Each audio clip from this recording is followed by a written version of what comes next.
Assalamualaikum warahmatullahi wabarakatuh. Perkenalkan, saya Afifah Aftra Anida. Perkenalkan, nama saya Syaika Nabila. Saya Fida Syaira Zara. Kami dari kelas B klinis dan akan membahas mengenai kasus farmakologi.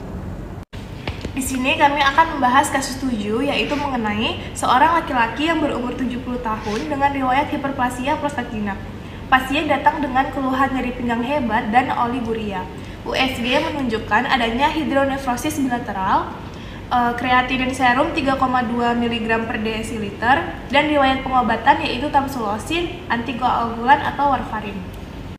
Untuk analisis kasus, pasien menunjukkan terjadinya hiperplasia prostat jinak atau pembesaran kelenjar prostat yang berada di sekitar kandung kemih dan mengelilingi uretra sehingga urin sulit keluar dari tubuh, bahkan menumpuk di ginjal. Hal ini menunjukkan bahwa pasien mengalami gagal ginjal tipe postrenal.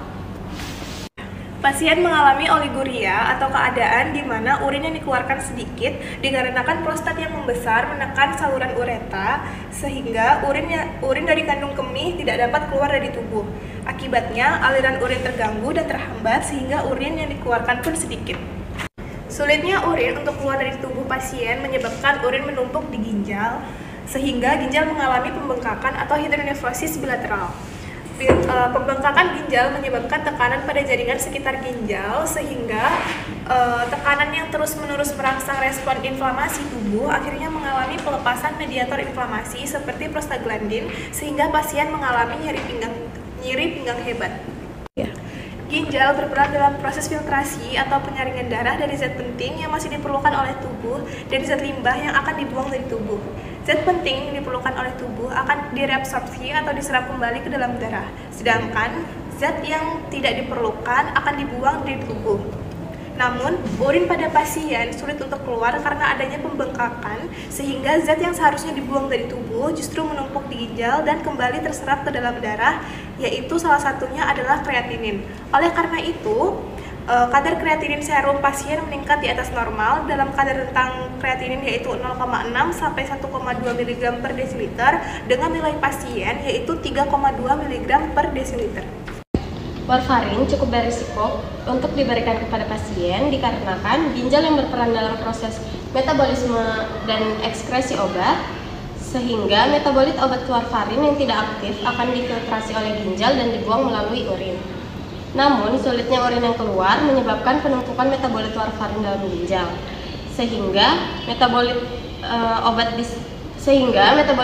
diserap kembali dalam darah dan terjadi peningkatan kadar warfarin dalam darah. Hal ini meningkatkan risiko pendarahan di pasien. Untuk saran dan solusi kasus 7 ini, pasien diberikan tamsulosin untuk membantu mengendurkan otot-otot di prostat dan leher kandung kemih, sehingga memudahkan aliran urin. Namun, jika tamsulosin sudah tidak efektif lagi untuk membuka jalan keluar urin, dengan gagal ginjal akut tipe postrenal, langkah tindakan yang dilakukan adalah dengan pemasangan kateter urin untuk segera membantu membuka sumbatan dan mengalirkan urin yang tertahan di saluran kemih. Saran atau solusi selanjutnya untuk kasus 7 ini adalah pemberian obat tramadol untuk mengatasi nyeri pinggang hebat, tetapi harus digunakan dengan hati-hati terutama pada pasien ini karena usianya yang telah lanjut.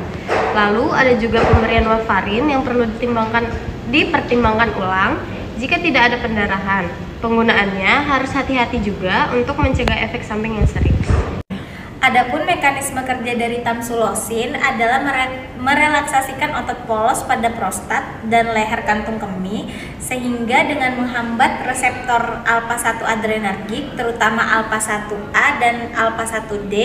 Dengan relaksasinya ini dia dapat membantu mengeluarkan urin dari kantung kemih yang dapat menyebabkan gagal ginjal akut. Adapun mekanisme kerja dari tramadol, dia itu merupakan obat analgesik yang bekerja dengan menghambat reuptake serotonin dan epinefrin yang membantu meningkatkan pengendalian rasa sakit di sistem saraf pusat. Sehingga pada pasien GGA tadi harus berhati-hati dalam menggunakan obat tramadol ini karena metabolit aktifnya dapat terakumulasi atau dia terjadi penumpukan. Hal ini dapat menyebabkan efek samping seperti kejang atau gangguan pernafasan. Warfarin merupakan golongan obat antikoagulan atau obat golongan pembekuan darah yang mekanisme kerjanya menghambat vitamin K, epoksida reduktase yang diperlukan untuk sintesis faktor pembekuan darah, sehingga warfarin ini dapat mengurangi kemampuan untuk membekukan darah.